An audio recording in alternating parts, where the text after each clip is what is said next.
to the grind.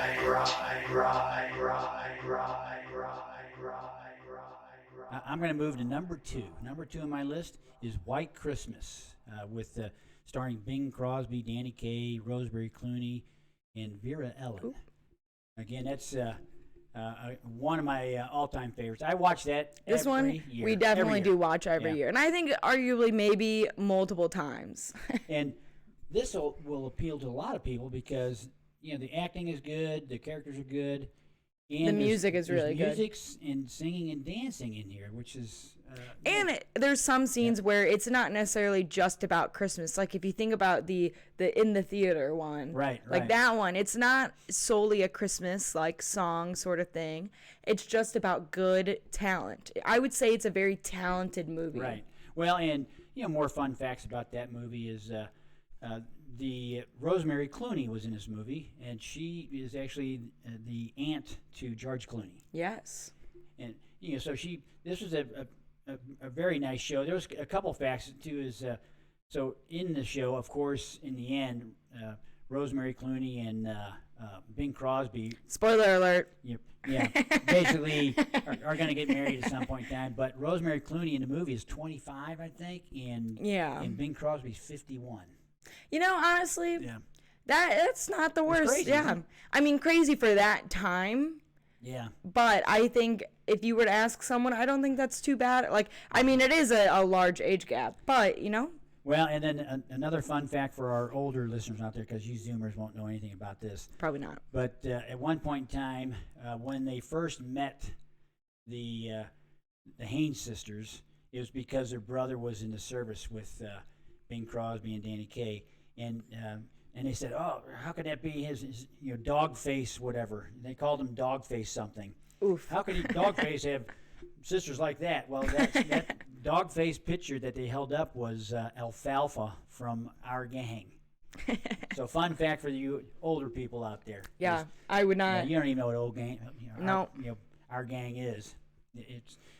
They probably can't play Our Gang on TV anymore because there's some parts in it that would be not considered Probably not. Politically correct anymore. So if you had to pick a favorite song from this movie, because this is one of my top two There's as a well. couple good ones in there. I would say my favorite is the Sisters song. Sisters. Just because that one's so, Sisters. and I would say it's almost even better when the guys sing it and Yeah, they do yeah. that when they dress up. Well, and that's another good thing you pointed out, because that was an impromptu scene. It was. It was not part of it initially, and that they kind of said, "Hey, let's do this," and they put it in the movie. Yeah, that's pretty good. And they said that Danny Kaye and Bing Crosby were laughing so much they couldn't hardly film the scene on that one. But it just had a lot of good people. I wonder. So were they good friends before the movie, or did they stay good friends? Because they seemed like they got along in the movie and outside. Like their chemistry of that whole cast seemed very good. I'm sure they were good friends and stuff, but I can't think of anything that comes to mind that was another movie they did together that was a big hit. It could just be the Yeah. time, but yeah, interesting. But I'm sure they were good friends and stuff, because Danny Kaye was well liked by everybody. Yeah. From what I could tell. So you still haven't said you've alluded, or you've avoided What's that? picking a favorite song from it. Well, Sisters was a good one. You got to pick a different one. I picked first. I'm trying to think of a couple of the other ones in there. I mean, there's the general song. Yeah, that one's pretty good. I don't know if that was a song though. That was the general. I wish I was back in the army. I wish I was back in the army. That's Yeah. a good one. Yeah, That's one of the I toward wish the I were end back in song. the army now. There's like that. There's the in the theater. There's the one where they're dancing by the water or whatever. I can't remember the name of it. Yeah. There's White Christmas. Well, yeah, White Christmas, Which is a obviously classic. That I'd have to look it up. But Didn't I'll you bet guys that made it say to the top of the charts. that was not the first movie White Christmas was used Yeah. in? That was not the first. Yeah, movie which is that kind of song was interesting used in. because I Right, thought right. that's where it. I thought that was where the song like came from. Right. Oh yeah, Well, the best things happen while you're dancing. And we have to talk about that Vera Ellen, because there's all kinds of rumors swirling about her. Because I did look up her waist size was like a 16 or yeah, but did you look up the average waist size back then? 16? Come on. I think That's the average tiny. weight. No I think way. the average waist size was probably like 20 to 25 back then. That's half of mine. I'd believe it. I'd believe it. Well, and And so Vera Ellen, I mean, the rumor says that she was anorexic and stuff. And, she probably was, because I don't think back then She also was a dancer. Yeah, well, they didn't talk about, they probably didn't have anything called anorexia back then. And I but, think that came along after. But if you notice in movies, she always wears a high neckline. And that's supposedly the rumor is that she was so anorexic, her neck looked terrible. Now, if you go out there and see, because of collarbones or things like that. If you go out there and read things, they say she wasn't, but man alive, was she skinny? She was but both of them were pretty small. Right. That's why I say I would like to know that number with the comparison. And then another fun fact is one of the dancers, the male dancers that was on this show, he went on to perform in West Side Story. I think he might have been the pretty lead cool male dancer in that story. Yeah, there's a lot of good dancing talent in that movie. Oh yeah, because you needed all like the or not the backups, but like the background dancers and the people would interact, and it's just good. It's just a very good movie. All right, let's move to your. I mean, so this will be the number one. I mean, because you're not number one. No. Well, no, because we both had. I don't have any other movies that are not the same. Okay, yeah. So I don't have any other movies not the same. Ones. And then I got a bunch of. I'll call it. I mean, because I would say my. Well, before we reveal the number one, White Christmas is probably my number one. Oh, no kidding. I would probably say that just because I really like the music, and it's a very wholesome movie. Yeah. Beyond the what's the nosy secretary. Oh yeah. It's very wholesome beyond the nosy secretary who really just kind of drops the ball. But so we'll forgive her. Right. So this one really is my number one. And so the last movie on our top five. On your top five. It's both of our top five, because I don't have another different movie. But this is where, before we get to the final movie, I'm sure many of you can probably guess what our final movie is going to be, especially if you know us. Yeah. I'd like to do, so there's other movies like... we have some notables. Because I was trying to figure out what newer movies came out. And there's one that I'd like to mention that is pretty funny. Okay. Is Office Christmas Party. That's a newer movie. I can't remember quite who's all in it, but basically the premise of the movie is they have an office Christmas party and things get out of control. There's like, I think a printer gets thrown out a window and like it's a little excessive or whatever. Right. But it is a notable mention just because it is a newer Christmas movie and it's not bad. Interesting. But it does not have the wholesome flair that the classics have. Right. So they're really not coming out with any new like classic wholesome movies. Yeah. I mean, the only new Christmas movies, again, this is more notable, is the Hallmark movies. Well, I was going to say, those are, I mean, those are newer movies, but I don't count because that's just Hallmark in general. A Hallmark Christmas movie is no different than a Hallmark Thanksgiving movie or just any Hallmark movie. Right, true. They just crank them out. They just put snow and set it around Christmas. Right. And that's it. Well, then, of course, there's another famous one that some people would probably put in their top five. Maybe their top one is A Christmas Story. The one with the lamp that has made out of a leg. Oh, that's the one I hadn't seen. Because the one I thought you were going to say is a Christmas Vacation. We didn't mention that. That's another good one. I would say is a good comedy. I saw that recently a couple years ago, and I see the appeal for that one because that one has a lot of really funny jokes in it. Right. That one is pretty good. Yeah, and your Christmas Story is the one where the kid wants a Red Ryder BB gun and the mother's like, he's going to shoot your eye out. Yeah, so that's a famous one, especially with the decorations and so forth. Maybe I'll have to check it out. We had someone write in, because we don't have it on our list, Bad Santa. That's one I don't think any of us have seen. Have you seen that? I have not. I have not. I think maybe it's because it's called Bad Santa that I know it's not going to have that. Yeah, because you say it's not a wholesome movie. I think based on the title, I kind of got that. So I haven't really taken the time to watch it. Correct. I would say. I would agree. And then like another notable one, and this one I actually find interesting because it's used animation, which is Polar Express. Yes. I mean, that one actually is really good. I just don't really care for the animation of it. I don't like that animation style as much. I think that's why. But I think the story around it, like where they get given the bell, and there's a lot of it's a very good young kids movie. I think it's a very good family movie. But look what's happened with the Polar Express here in St. Louis. My gosh, they actually do it. They have trains leaving Union Station every year, and that is a huge success in St. Louis.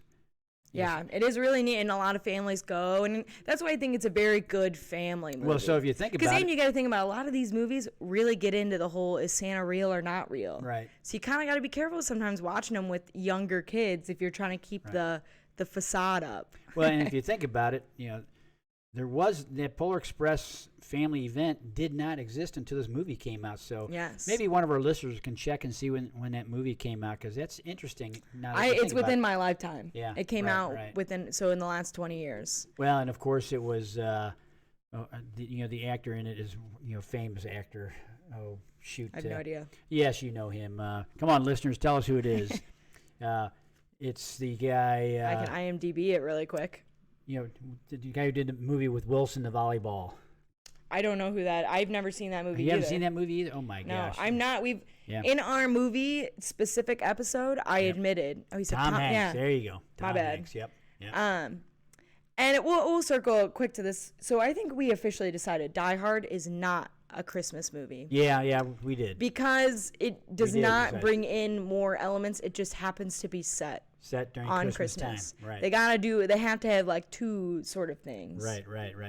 All right. Yeah. Well, then a couple other notables that we'll cover before we get to the number one.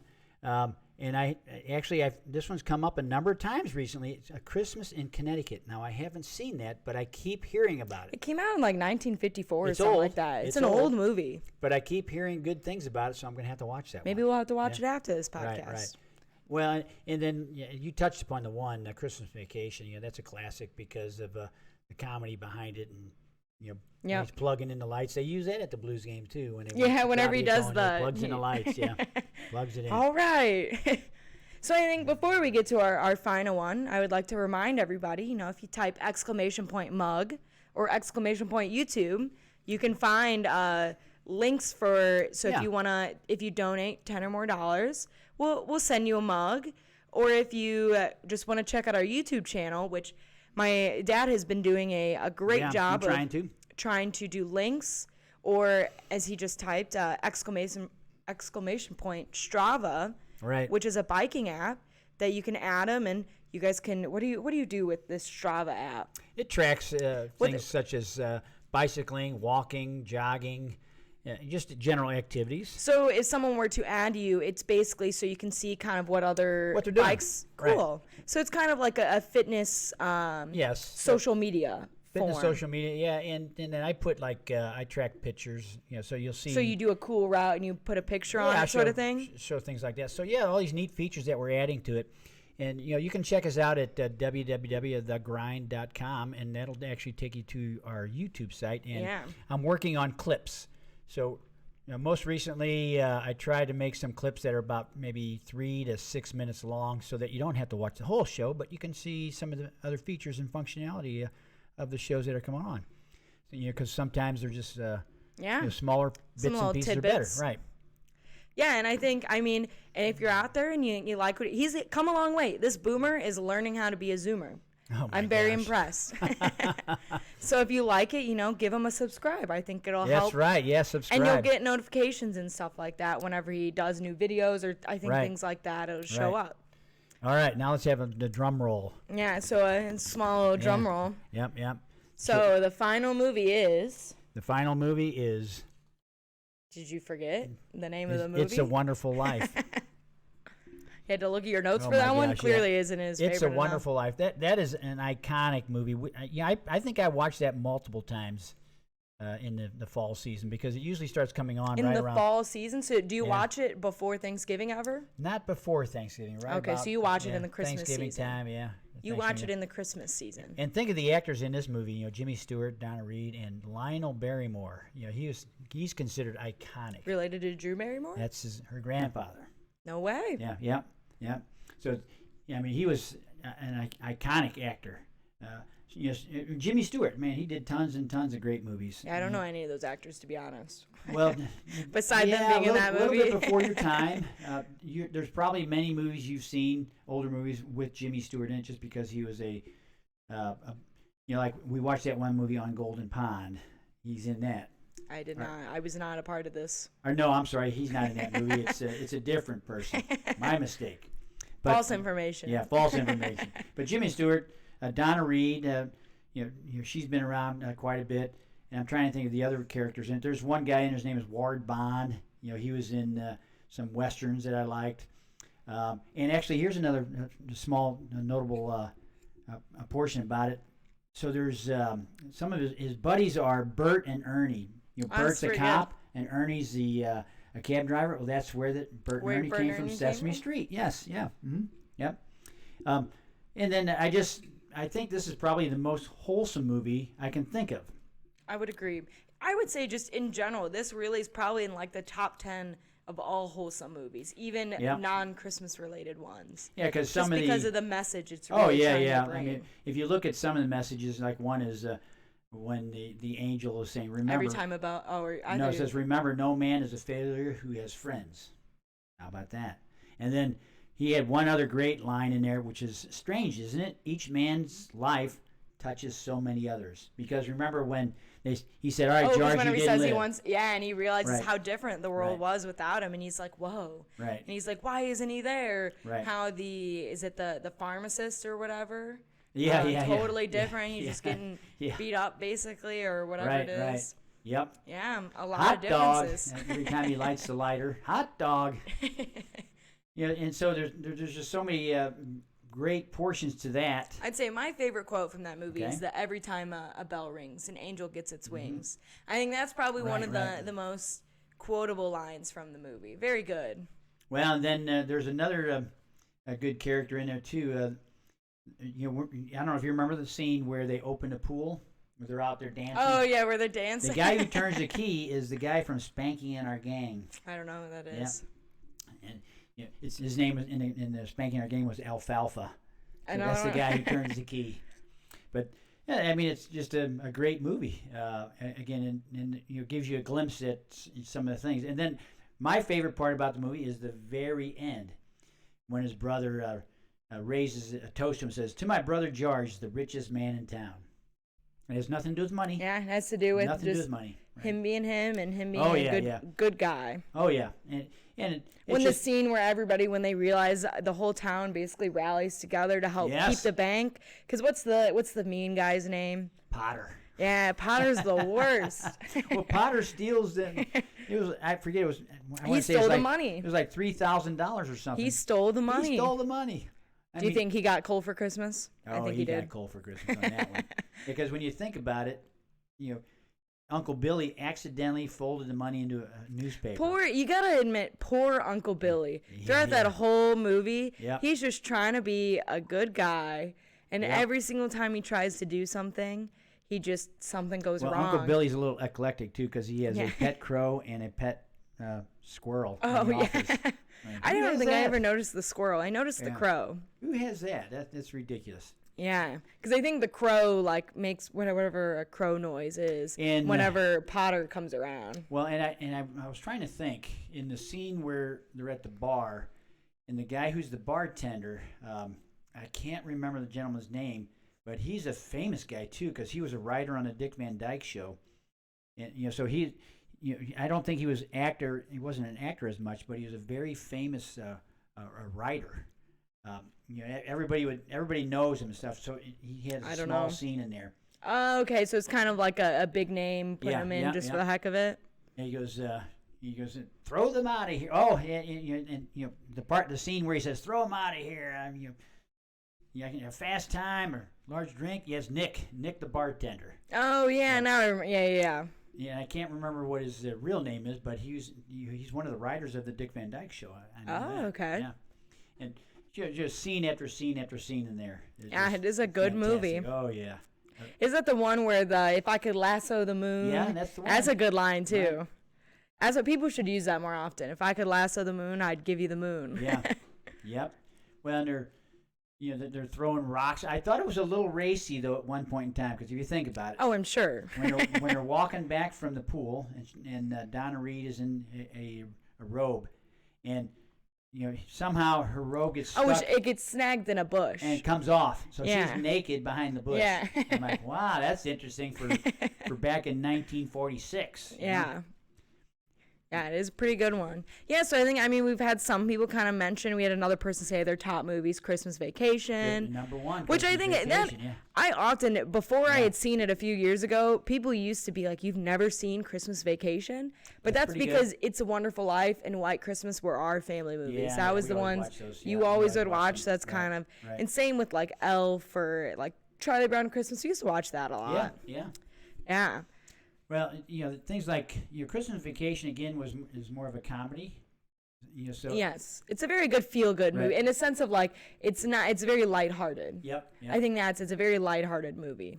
But even amongst all the mess that occurs within it. Right. So all these movies, when you think about them, there's really good actors and actresses in these things, and typically the ones that have done well, they've gone on with a better career.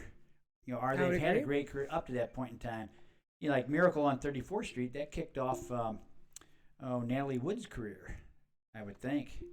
I have no idea. Because she died young. I'm I'd say her whole career 20 something, probably 25. Her career existed before I was born, so. Right. And so herself that kind of kickstarted her career, and Maureen O'Hara.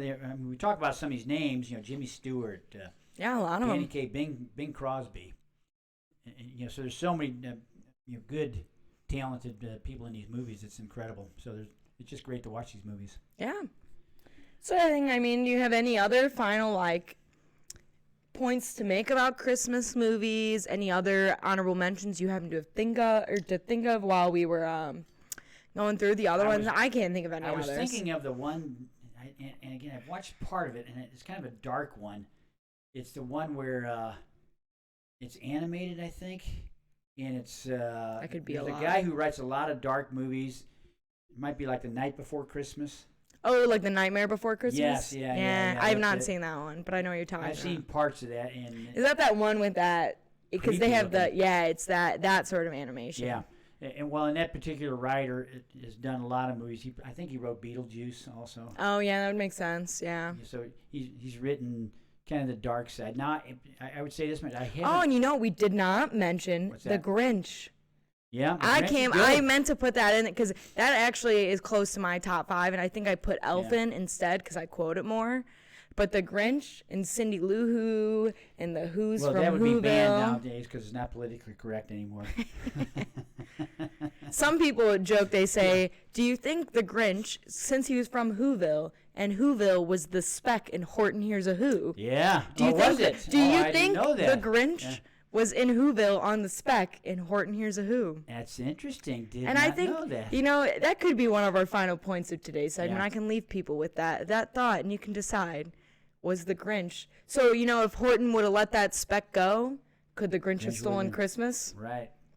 I think you're right. Who knows? Well, everybody have a wonderful New Year's coming up. I think our next broadcast is going to be on a remote location.